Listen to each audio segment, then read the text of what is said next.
다 함께 8월 25일 화요일 새벽 예배를 하나님께 올려드리도록 하겠습니다. 찬송가 279장 찬송드리겠습니다.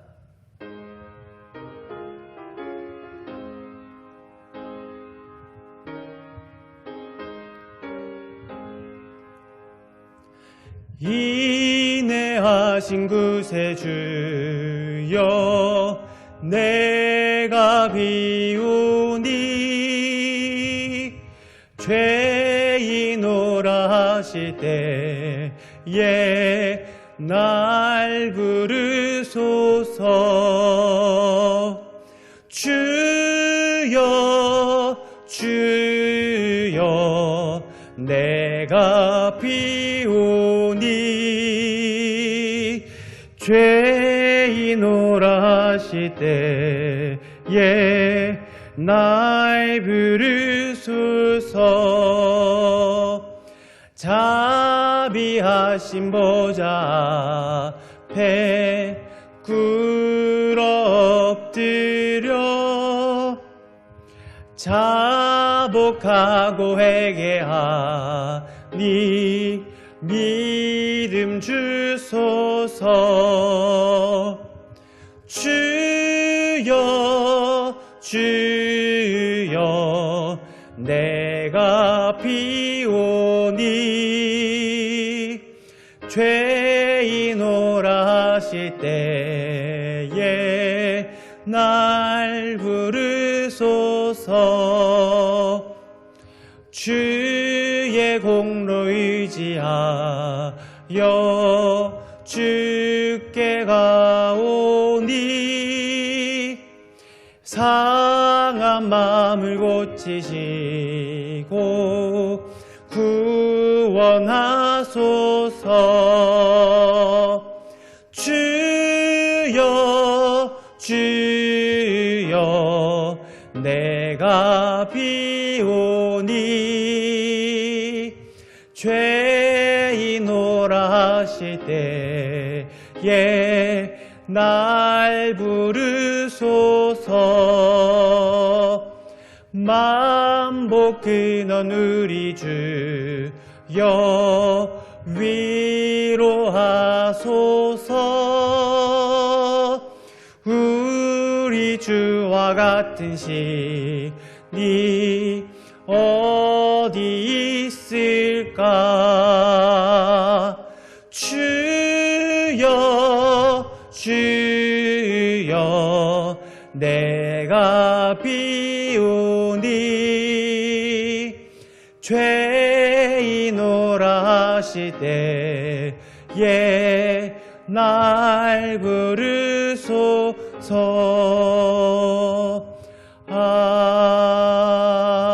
아멘.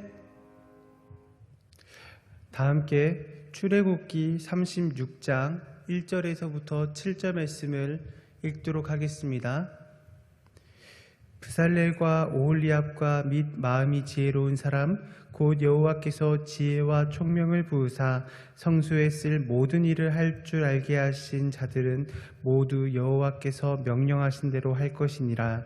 모세가 브살렐과 오홀리압과 및 마음이 지혜로운 사람 곧 그 마음에 여호와께로부터 지혜를 얻고 와서 그 일을 하려고 마음에 원하는 모든 자를 부르매 그들이 이스라엘 자손의 성소의 모든 것을 만들기 위하여 가져온 예물을 모세에게서 받으니라. 그러나 백성이 아침마다 자원하는 예물을 연하여 가져왔으므로 성소의 모든 일을 하는 지혜로운 자들이 각기 하는 일을 중지하고 와서 모세에게 말하여 이르되 백성이 너무 많이 가져오므로 여호와께서 명령하신 일에 쓰기에 남음이 있나이다. 모세가 명령을 내리매 그들이 진중에서 공포하여 이르되 남녀를 막론하고 성소에 드릴 예물을 다시 만들지 말라 하매 백성이 가져오기를 그치니 있는 재료가 모든 일을 하기에 넉넉하여 남음이 있었더라. 아멘. 오늘은 출애굽기 36장 1절부터 7절 말씀을 통하여서 마음이 지혜로운 사람이 무엇인지, 또 하나님을 사랑하는 공동체가 어떠한 삶을 하나님께 드려야 되는지 깨닫게 되는 지혜가 있기를 간절히 소망합니다. 금성아지 사건을 통하여서 이스라엘 백성들은 자신의 기준으로 삶을 살아갈 때에 곧 범죄하는 삶을 살아가게 되고 그 범죄에 대한 결과로서 죽음을 맞이한다는 사실을 깨닫게 되었습니다. 그래서 모세는 성막을 지음으로써 하나님의 백성들이 다시 한 번 더 하나님 앞에 거룩한 삶을 살아갈 수 있도록 만들기 시작합니다.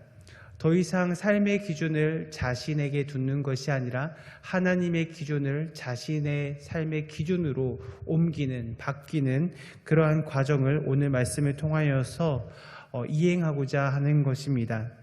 특별히 오늘 36장을 통하여서 이제 그러한 결단이 실질적인 장막 건축으로서 드러나기 시작합니다.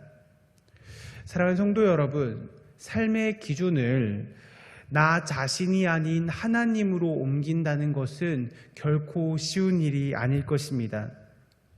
하나님께서 만들라고 명령하신 그 성막은 많은 재료들과 복잡한 과정이 필요한 그러한 일이었습니다.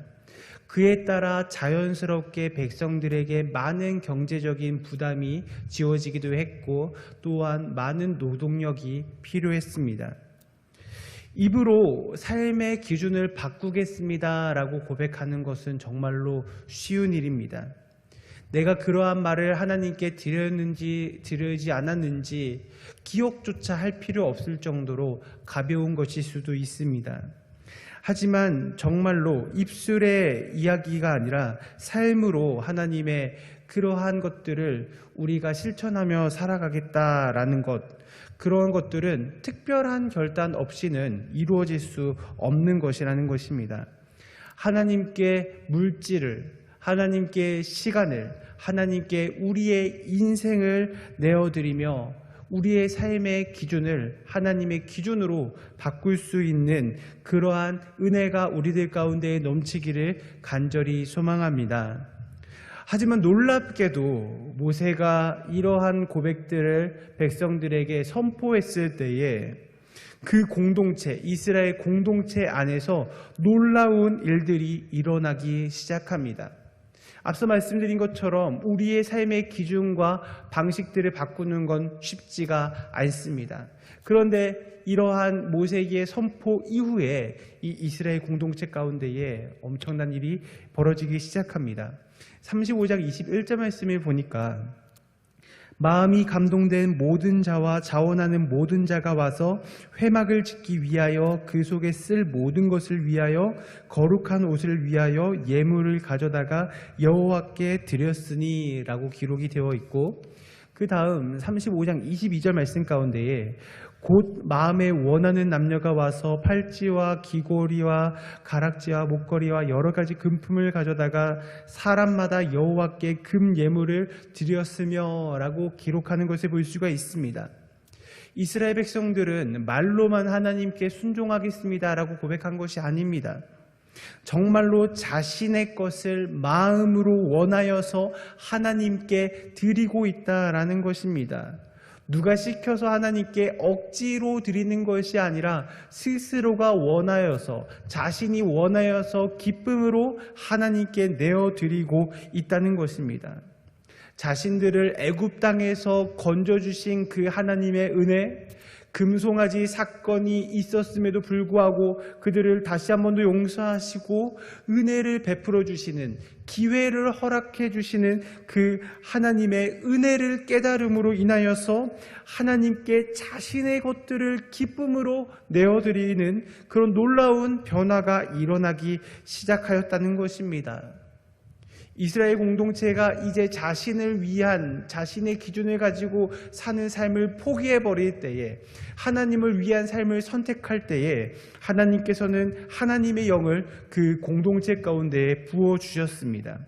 그래서 35장 30절 말씀 가운데 브살레를 지명하여 부르셨고 그에게 하나님의 영을 부어주십니다. 그로 인하여서 그는 지혜와 지식을 갖게 된, 하나님의 성막을 기술적으로 완성시킬 수 있는 사람이 되었습니다. 또한 34절 말씀 가운데에 오홀리압을 감동시키셔서 지혜로운 마음을 가지고 하나님의 일을 감당할 수 있는 하나님의 종으로 만들어 주신 것입니다. 부살렐과 오홀리압이 지혜로운 삶을 살 수 있었던 이유는 그들에게 있지 않았습니다. 그들이 처음부터 지혜로운 사람이었기 때문에 그 모든 것들을 감당할 수 있었던 것이 아닙니다. 하나님께서 그들과 함께 하심으로 말미암아 그들은 하나님의 사용을 받을 수 있는 지혜로운 사람이 된 것입니다. 마음이 지혜로운 것은 원어로 레브 하캄이라고 합니다. 그런데 여기서 마음이 지혜로워졌다라는 것은 단순히 일을 잘할 수 있을 만큼의 기술을 갖게 되었다라는 것을 뛰어넘는 의미를 가지고 있습니다. 하나님께서는 우리 온 성도들을 불러주셨습니다. 그런데 하나님께서 우리를 부르셨을 때 우리를 단지 일을 하게 만드는 기계로 부르시지 않았다는 것입니다. 우리를 근본적으로 변화시켜 주셔서 하나님의 말씀에 순종하는, 하나님의 그 명령에 따라 움직이는, 행동하는 그러한 전문인으로 우리를 불러주시고 만들어 주셨다라는 것입니다. 우리 옆을 보면은 참 똑똑한 사람들이 많습니다. 공동체 안에서 참 인격적으로도 훌륭하고 지혜롭다라고 여겨지는 그런 분들이 계십니다. 그런데 우리가 처음부터 그렇게 지혜로운 사람이 아니었다라는 사실을 우리는 반드시 기억해야 한다는 것입니다. 우리가 너무나 많은 공부를 했기 때문에, 현명하기 때문에 하나님의 일을 잘할 수 있는 것이 아니라는 것입니다. 이 모든 능력을 하나님께서 우리에게 부어주셨기 때문에 우리는 기쁨으로 말미암아 하나님의 그 일을 감당할 수 있는 능력과 힘을 얻게 되었다는 것입니다. 하나님께서는 미련한 자를 사용하셔서 지혜롭게 만들어주시는 하나님이십니다. 오늘도 우리를 지혜롭게 만들어주시는 그 하나님을 붙잡으며 그 하나님을 찬양하는 은혜가 있기를 간절히 소망합니다. 그런데 이러한 지혜로운 삶은 부살렐과 오홀리압에게만 있지 않았습니다. 이러한 지혜로운 그 마음들은 이 공동체, 이스라엘 공동체 전역에 퍼지게 되었습니다. 이전까지는 자신의 이익만을 위하여서 살아갔었던 이 이스라엘 백성들이 이 애굽 땅을 출애굽할 때에 가지고 나왔었던 자신들에게 그 소중한 물건들을 하나님 앞으로 가지고 나오기 시작합니다.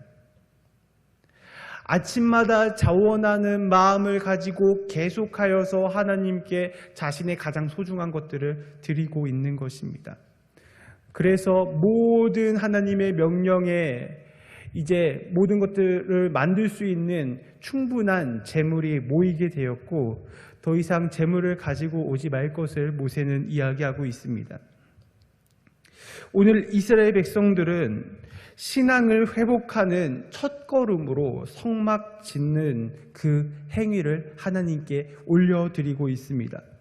이스라엘 백성들은 건물을 짓고 있는 것이 아니라 자신의 삶의 기준을 자기 자신에서 하나님에게로 바꾸려고 하는, 하나님의 기준을 나의 기준으로 삼으려고 결단하는 그 고백을 하나님께 드리고 있는 것입니다. 이러한 삶의 고백을 하나님께 드릴 때에 하나님께서는 그러한 모습들을 기쁘게 받아주시고 여겨주시고 그들로 하여금 하나님의 길을 걷도록 예수 그리스도의 그 복음의 삶을 살아갈 수 있도록 만들어 주시는 우리의 하나님이시라는 것입니다. 마찬가지로 점점 더 신앙의 생활을 하기 어려워지는 우리들은 이 힘든 시기에 무엇을 행해야 될까요? 바로 이스라엘 백성들이 하나님께 마음을 두기로 결단한 것처럼 우리 역시 마음이 지혜로운 사람이 되어야만 할 것입니다. 어떠한 상황과 환경 가운데에서도 하나님을 향한 마음을 가짐으로 말미암아 하나님 말씀에 순종하는, 하나님을 기준으로 여기는 삶을 하나님께 드려야 합니다. 그렇기 때문에 오늘 무엇으로 우리는 하나님을 기쁘게 만들어야 될까요? 무엇으로 하나님께 기쁨으로 드릴 수 있겠습니까? 어떠한 집사님께서 우리 새벽 예배가 이제 현장 예배에서 영상 예배로 바뀌게 되는 그날 저에게 이렇게 문자를 주셨습니다. 문자의 내용은 이러합니다. 교회 문은 닫혀 있어도 하나님께 올려지는 기도는 끊어지지 않을 것입니다. 사랑하는 성도 여러분, 우리 모두의 마음 아니겠습니까? 이 어려운 환난의 시대에 이제 새벽 예배까지도 현장 가운데 나와 예배드리지 못하는 이 어려운 시대 가운데에 우리 오늘 기쁨으로 하나님께 기도를 올려드리기를 간절히 소망합니다. 말씀을 맺도록 하겠습니다. 이스라엘 백성들이 자신의 신앙을 회복하는 그 성막 짓는 기쁜 일에 동참하기 위하여서 기쁨으로 자신의 것을 하나님께 내어드린 것처럼 오늘 우리도 우리의 모든 것, 우리의 인생을 주님께 내어드리겠습니다 라고 고백하며 결단하는 그러한 은혜가 있는 하루가 되기를 간절히 소망합니다. 기도하겠습니다. 하나님 아버지 감사합니다. 하나님의 은혜를 깨달아 자신의 기준을 하나님의 기준으로 바꾸려 애쓰는 이스라엘 백성들을 알게 되었습니다. 하나님으로 인해 마음이 지혜로워진 그들이 기쁨으로 모든 것을 드린 것처럼 오늘 우리도 우리의 모든 것을 기쁨으로 주님께 드리는 삶을 살 수 있도록 인도하여 주시옵소서. 예수 그리스도 이름으로 기도드리옵나이다. 아멘. 하늘에 계신 우리 아버지여, 이름이 거룩히 여김을 받으시오며 나라가 임하시오며 뜻이 하늘에서 이루어진 것 같이 땅에서도 이루어지이다. 오늘 우리에게 일용할 양식을 주시옵고 우리가 우리에게 죄 지은 자를 사하여 준 것 같이 우리 죄를 사하여 주시옵고 우리를 시험에 들게 하지 마시옵고 다만 악에서 구하시옵소서. 나라와 권세와 영광이 아버지께 영원히 있사옵나이다. 아멘. 우리 함께 기도하실 때에 먼저는 1만 성도의 비전을 가지고 함께 기도하겠습니다.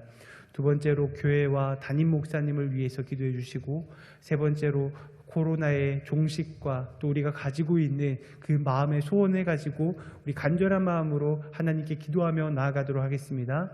기도하시겠습니다.